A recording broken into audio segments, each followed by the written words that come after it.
अस्सलाम वालेकुम बच्चों, आज 9th स्टैंडर्ड इंग्लिश के एक नए लेसन के साथ आपके सामने हाजिर हैं। ये वीडियो मुंबई महानगर पालिका के वर्चुअल क्लास की तरफ से पेश किया जा रहा है। मैं Ansari Rashid Akhtar 9th standard English के एक नए लेसन के साथ। तो चलिए शुरू करते हैं आज का हमारा lesson.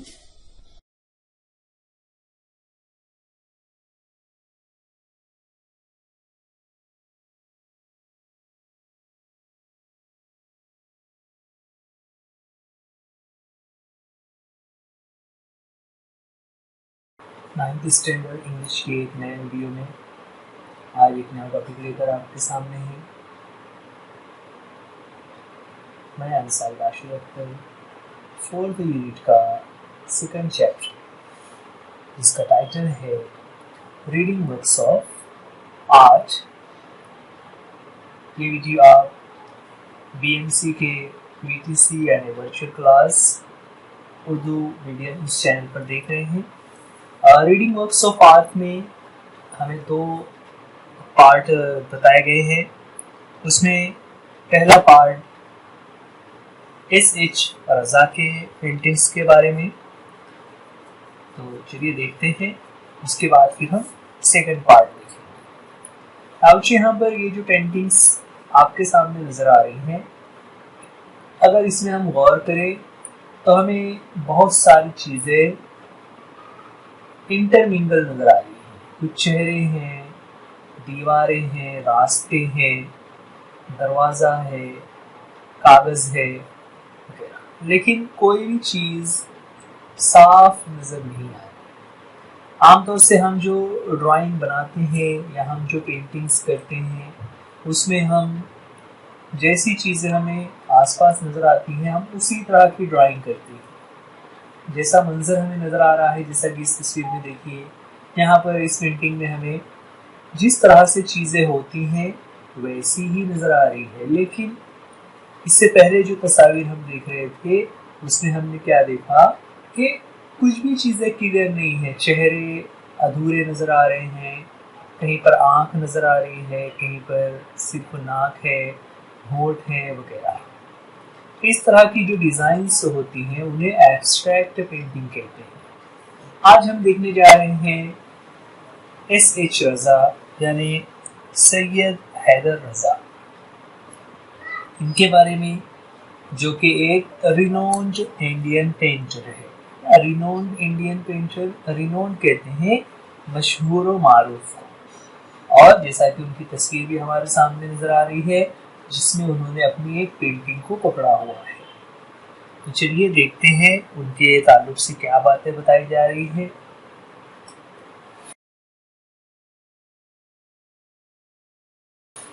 Sayyid Haider Raza, popularly known as Raza, was a renowned Indian artist. ठीक है, सैयद हैदर रज़ा पॉपुलरली नोन एज रज़ा, जिन्हें सिर्फ रज़ा है ना, जिन्हें उनका जो नाम है सैयद हैदर रज़ा, तो पूरा नाम ना लेते हुए लोग उन्हें आमतौर से रज़ा के नाम से जानते हैं।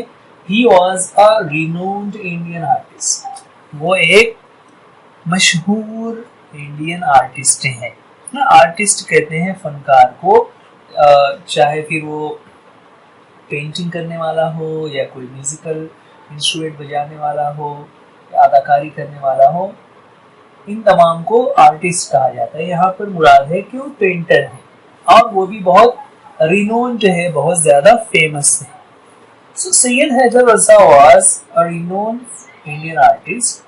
अब उनके बारे में आगे और बता रहे हैं कि simple geometric shapes, striking colour combinations, captivating compositions, तीन बातें बताएगी। These are some of the characteristic features of his paintings, and so are the colors of blue and orange. अब उनकी पेंटिंग्स के बारे में खास बातें क्या है? सबसे पहला है सिंपल ज्योमेट्रिक शेप्स। जो ज्योमेट्री के शेप्स होते हैं ना, हिंदी सी शक्लें हम बनाते हैं, मुरब्बा, मुसल्लस, दायरा, तो आप जो ये सादा सादा शक्लें हैं उनकी मदद से वो पेंटिंग करते हैं। फिर स्ट्राइकिंग कलर कॉम्बिनेशन है ना। स्ट्राइकिंग कलर का मतलब होता है ऐसे कलर जो आंखों को फौरन नजर आ जाते हैं। कैप्टिवेटिंग कॉम्पोजिशंस, और उनका जो तरतीब होती है, जो कॉम्पोजिशन होता है, जिस तरीके से उसको अरेंज करते हैं, यानी आसान हिंदसी शक्लें और मुख्तलिफ रंगों का इस्तेमाल, जिस कैप्टिवेटिंग कहते हैं जो आंखों को अपनी तरफ मुतवज्जे करता हो, जिसे हम उर्दू में कहते हैं जाजिब नजर। तो इस तरीके से वो उनको कंपोज करते हैं। These are some of the characteristic features of his paintings ना, ये उनकी पेंटिंग्स की खुसूसियात है। And so are the colours blue and orange. इसी तरह ब्लू और ऑरेंज जो कलर है, इनका खास इस्तेमाल उनकी पेंटिंग से नजर आता है। You will find them in almost all his paintings. आपको उनकी हर पेंटिंग में ये कलर्स नजर आ जाएंगे, और ये जो फीचर्स बताए गए हैं ना, geometric shapes, striking colour combination, और उसमें खास करके ब्लू और ऑरेंज रंगों का इस्तेमाल उनकी पेंटिंग्स में हमें हर तरफ वाज़ेह तौर पर नजर आता है। बच्चों यहाँ पर हर पैराग्राफ के साथ आपको पेंटिंग्स दिखाई दे रही होगी। ये सारी पेंटिंग्स सैयद हैदर रजा की पेंटिंग्स हैं। आगे है, none of his paintings depict lifelike human figures or copies of scenes from his environment। है ना, देखिए यहाँ पर ये जो नीचे तस्वीर हमारे सामने नजर आ रही है, राइट हैंड पर जो तस्वीर है वो लाइफ लाइक है, जिसमें इंसानों के माहौल के ताल्लुक से एक तस्वीर नजर आ रही है, जबकि लेफ्ट हैंड पर जो ड्राइंग हमें नजर आ रही है वो सैयद हैदर रजा की। दूसरे जो पेंटर्स होते हैं वो अपने इन्वायरमेंट से, अपने माहौल से, आसपास के लोगों की जिंदगी से मुतासिर होकर ड्राइंग बनाते हैं, लेकिन सैयद हैदर रजा की पेंटिंग में ऐसा कुछ भी नजर नहीं आता। उनकी पेंटिंग से अलग होती है। आगे है कि his paintings belong to the abstract style of painting. खास बात है यहाँ पर कि उनकी जो पेंटिंग्स हैं उन्हें एब्स्ट्रैक्ट स्टाइल ऑफ पेंटिंग कहा जाता है। एब्स्ट्रैक्ट स्टाइल ऑफ पेंटिंग ये एक किस्म का पेंटिंग बनाने का खास तरीका होता है, जो अलग अलग तरीके से पेंटिंग्स होती है, उसमें एब्स्ट्रैक्ट है, जिसे हम उर्दू में कहेंगे गैर वाज़ेह तस्वीर। Such paintings are not inspired by an external factor. They originate when the artist tries to peep into his own inner mind. ऐसी पेंटिंग्स बाहर के माहौल से इंस्पायर्ड नहीं होती, बल्कि वो आर्टिस्ट के अंदर से ही वो झांक कर जब उसे देखता है, गौर फिक्र करता है, तो इस तरह की पेंटिंग्स उसके जहन से निकलती हैं। They are made by arranging circles, triangles, squares, rectangles, lines, dots in different compositions, using effective techniques of applying paint, attractive color combinations, achieving balance in some places and creating imbalance in the other places. Okay? देखिए अब उन abstract paintings के बारे में क्या बता रहे हैं कि इन एब्स्ट्रैक्ट पेंटिंग्स में जो जैसा ऊपर आया था कि सिंपल ज्योमेट्रिकल फिगर्स होती है। सिंपल ज्योमेट्रिकल फिगर्स यानी क्या, जिसमें circles, triangles, square, rectangle, lines और डॉट्स का इस्तेमाल किया जाता है, और उनका जो कॉम्पोजिशन होता है, मतलब उनको बनाते वक्त किस तरीके से अरेंजमेंट किया जाता है, वो बहुत ही अलग होता है। और उसमें खास करके पेंट का जब इस्तेमाल करते हैं तो अट्रैक्टिव कलर कॉम्बिनेशन होता है। कलर कॉम्बिनेशन बहुत अट्रैक्टिव होता है, जाजिब नजर और अच्छा होता है।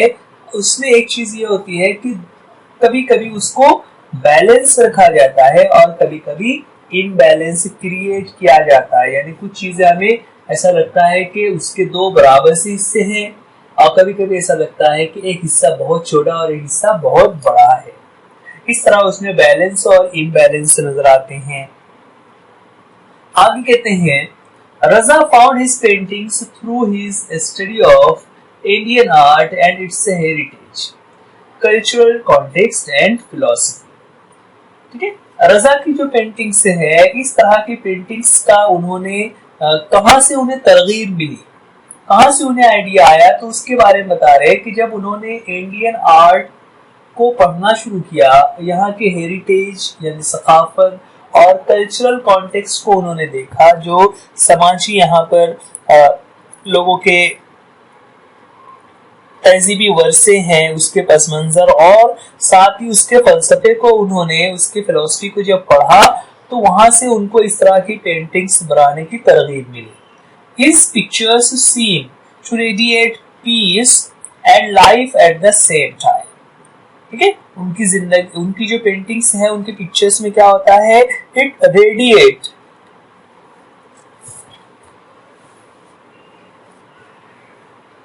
रेडिएट का मतलब होता है जाहिर करना। उनकी पेंटिंग्स में जिंदगी यानी जिंदगी की उथल पुथल और वैसे ही पीस यानी अमन भी हमें मिलता है। We realize that the painting is a visible form of very deep thought. और उनकी पेंटिंग्स देखने के बाद फिर हमें ये रियलाइज होता है, इस बात का अंदाज हो जाता है कि पेंटिंग्स जो है वो बहुत गौर खौज के बाद बनने वाली एक चीज होती है। Very few abstract paintings communicate with the viewers as much as Raza's do. यहाँ पर रजा की खास बात क्या है कि रजा जो एब्स्ट्रैक्ट टाइप की पेंटिंग बनाते हैं, उस पेंटिंग के दौरान रजा के पेंटिंग्स जो होती है वो लोगों को समझ में आते हैं, जबकि very few abstract paintings communicate with the viewers.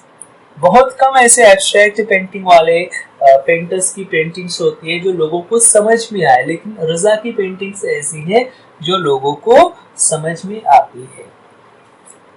आगे पैराग्राफ में के उनके पर्सनल लाइफ के बारे में कुछ बातें बता रहे हैं कि Raza was born in a small village in Madhya Pradesh. He began to paint from the age of 12. ठीक है, रजा उनकी पैदाइश मध्य प्रदेश के एक छोटे से विलेज में हुई थी और उन्होंने 12 इयर्स जब वो 12 इयर्स के थे तब से उन्होंने पेंटिंग करना शुरू कर दी थी। When he was 12, he studied art at the Chitrakalā Mahavidyalaya at Nagpur and then at the JJ School of Art in Mumbai. Later he went to France to study art. ठीक है, अब चूंकि वो painter हैं तो painter वो ऐसे ही नहीं बन गए, बल्कि उन्होंने उसके बारे में उसका कोर्स किया, उसके क्वालिफिकेशन हासिल की। तालीम कहाँ से हासिल की कि उन्होंने चित्रकला महाविद्यालय जो कि नागपुर में वाक़ई है, जहाँ पर पेंटिंग और उसके मुतालिक लोगों को कोर्स कराया जाता है, तो वहां पर उन्होंने अपनी पढ़ाई की। उसके बाद मुंबई में ही जेजे स्कूल ऑफ आर्ट, अगर आप कभी गेटवे ऑफ इंडिया जाने लगे तो रास्ते में जेजे आर्ट गैलरी पड़ता है, वहां पर ऐसे आर्टिस्ट होते हैं जो इस तरह के कोर्सेज कर रहे होते हैं।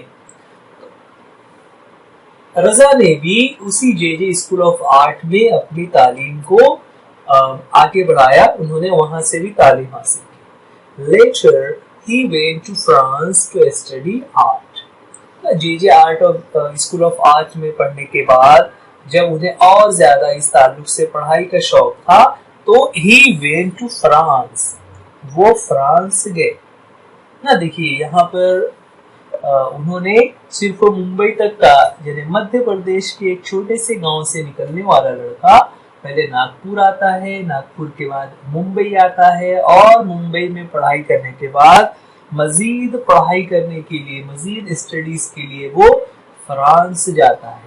सो he went to France to study art. वो फ्रांस चले गए ताकि वहां पर वो मजीद आर्ट के बारे में और ज्यादा पढ़ाई कर सकें। आफ्टर अ फ्यू इयर्स, कुछ सालों के बाद, देखिए बच्चे यहाँ पर अ फ्यू इयर्स यानी कुछ ही सालों के बाद, है ना। एक चीज ये अ फ्यू यानी कुछ, यहाँ पर बगैर आ के भी उसे यूज करते हैं। After few years and after a few years, दोनों में थोड़ा सा फर्क है। जब हम सिर्फ कहते हैं आफ्टर फ्यू इयर्स तो इसमें तादाद थोड़ी ज्यादा है, जब हम कहते हैं आफ्टर अ फ्यू इयर्स इसमें तादाद कम है, यानी कुछ ही सालों के बाद he decided to settle in France. उन्होंने फ्रांस में ही सेटल होने का फैसला कर दिया, यानी उन्होंने ये फैसला कर लिया कि अब वो फ्रांस में ही रहेंगे, वो वापस अपने गांव या फिर मुंबई या नागपुर नहीं आएंगे, बल्कि फ्रांस में ही अपना घर बसा लेंगे। His wife was French. French means the citizen of France. France के शहरियों को फ्रेंच कहा जाता है। तो his wife was French. उनकी जो वाइफ थी वो फ्रेंच थी, वो फ्रांस की ही रहने वाली थी, इसीलिए उन्होंने सोचा कि उन्हें वहीं पर सेटल हो जाना चाहिए और वो फ्रांस में ही रहने लगे। अब यहाँ पर आगे उनके कुछ एप्रिसिएशन के बारे में कि he won many national and international awards. He won many national and international awards. उन्हें बहुत से national and international, national means कौमी यानी हमारे मुल्क से, एंड इंटरनेशनल जिसे हम कहते हैं बैनुल अक़वामी यानी दुनिया भर के पेंटर्स को जो अवार्ड्स दिए जाते हैं वहां पर रजा को भी अवार्ड्स। अब इंडिया में किस तरह के अवार्ड्स उन्हें मिले, तो यहाँ पर है कि he was honoured with all the 3 Padma awards. Bharat में हम जानते हैं भारत का सबसे प्रेस्टिजियस, सबसे बड़ा जो अवार्ड होता है वो भारत रत्न होता है, राइट।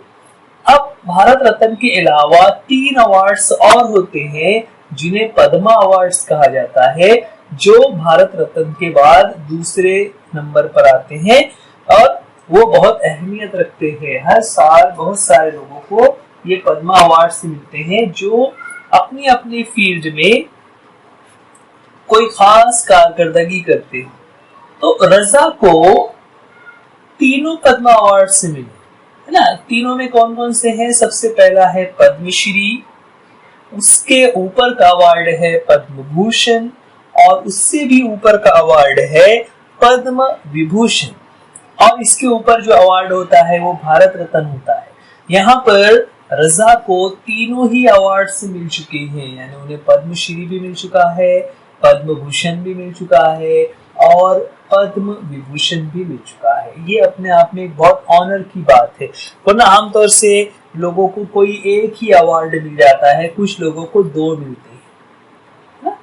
यानी क्या होता है कि जब आप किसी फील्ड में बहुत अच्छा काम कर रहे हो, आपने मुल्क के लिए, आवाम के लिए, लोगों की फलाह और बहबूद के लिए कोई बेहतर काम किया, तो गवर्नमेंट की तरफ से पद्मश्री का अवार्ड मिलता है।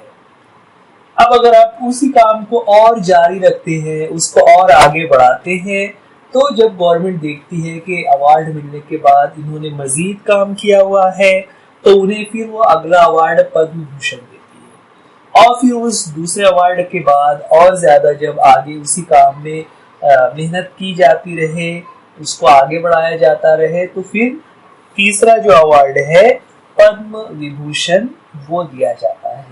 यहाँ पर एस.एच. रजा को तीनों ही अवार्ड्स मिले। With all the awards and honors, his paintings were exploring a spiritual, metaphysical path. Gradually, the bindu or point came to be the core of his paintings. Awards तो उन्हें मिल रहे थे, लेकिन इसी के साथ साथ उनके जो पेंटिंग्स हैं, they were exploring a spiritual and metaphysical, है ना। उनकी जो पेंटिंग्स थी उसमें स्पिरिचुअल कहते हैं रूहानी को, और मेटाफिजिकल को उर्दू में कहा जाता है माबादुत तबीआती।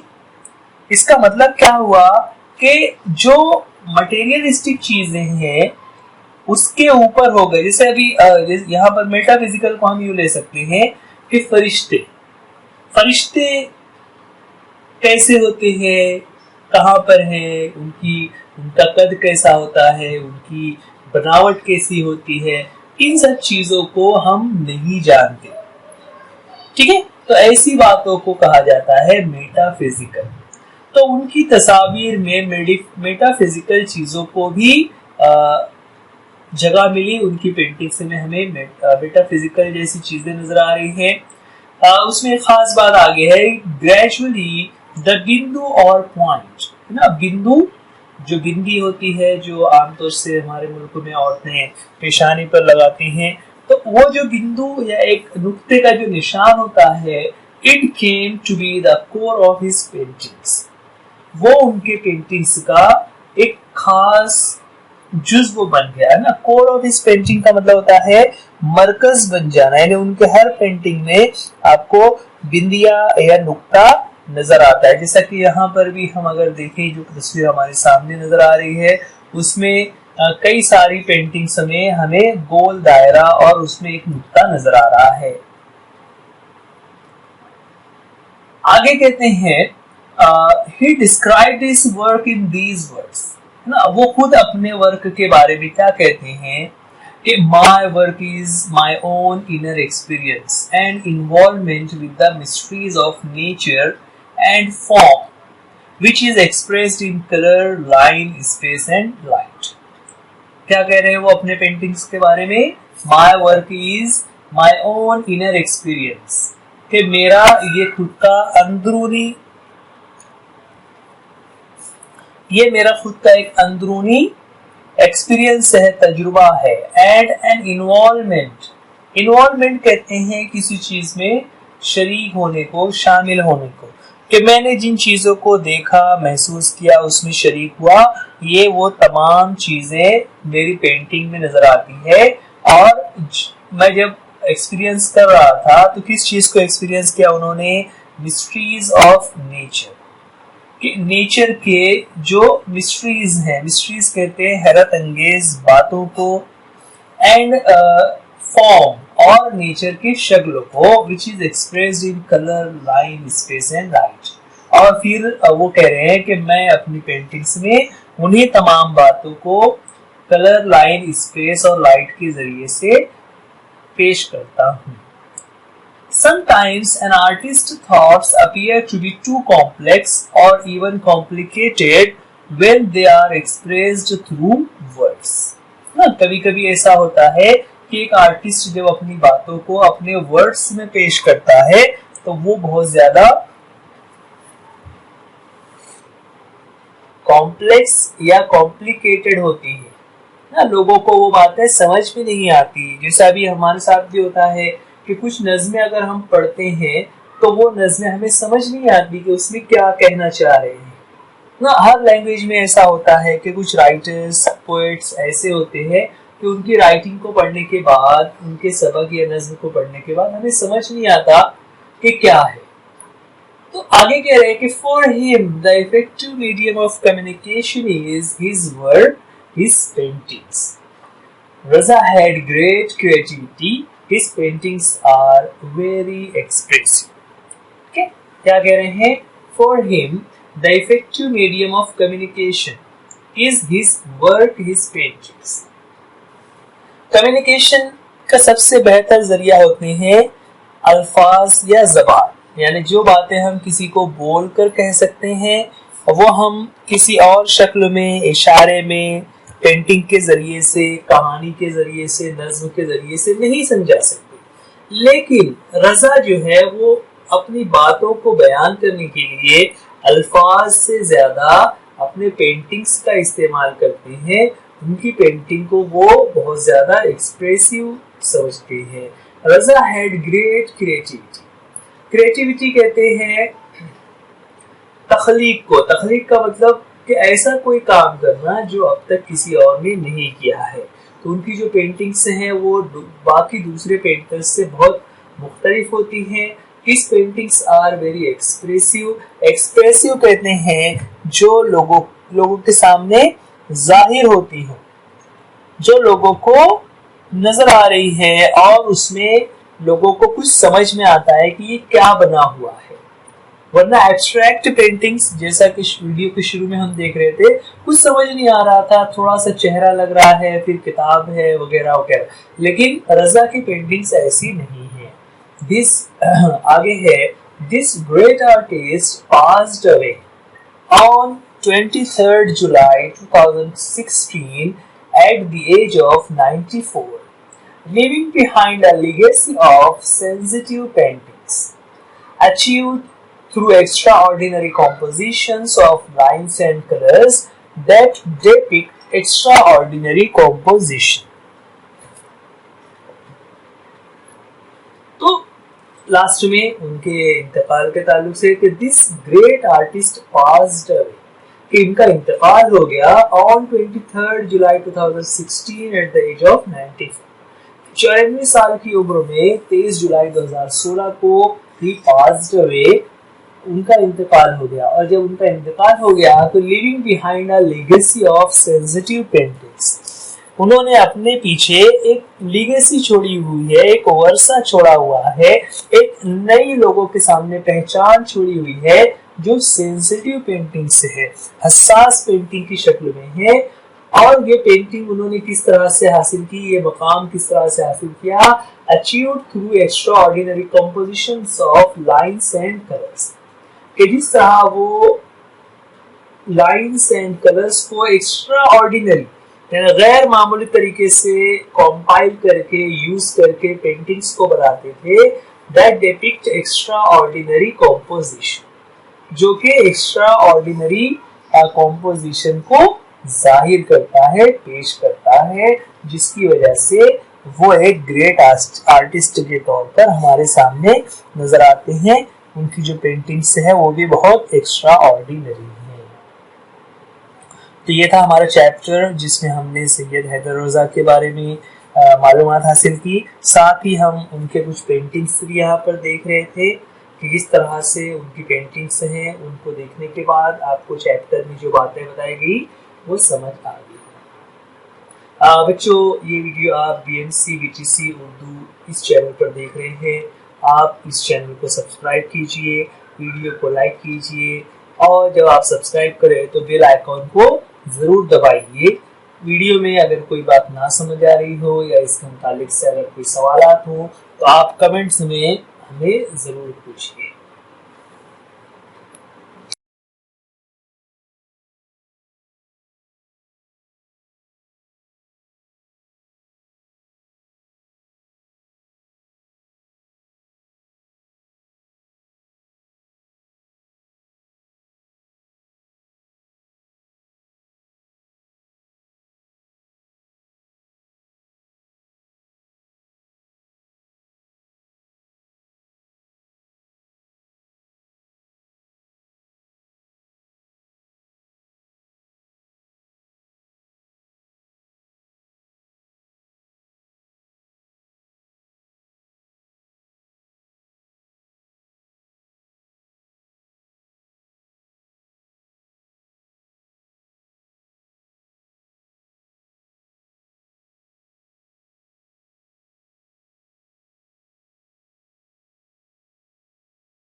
सो डियर स्टूडेंट्स, आज के लिए इस वीडियो में इतना ही।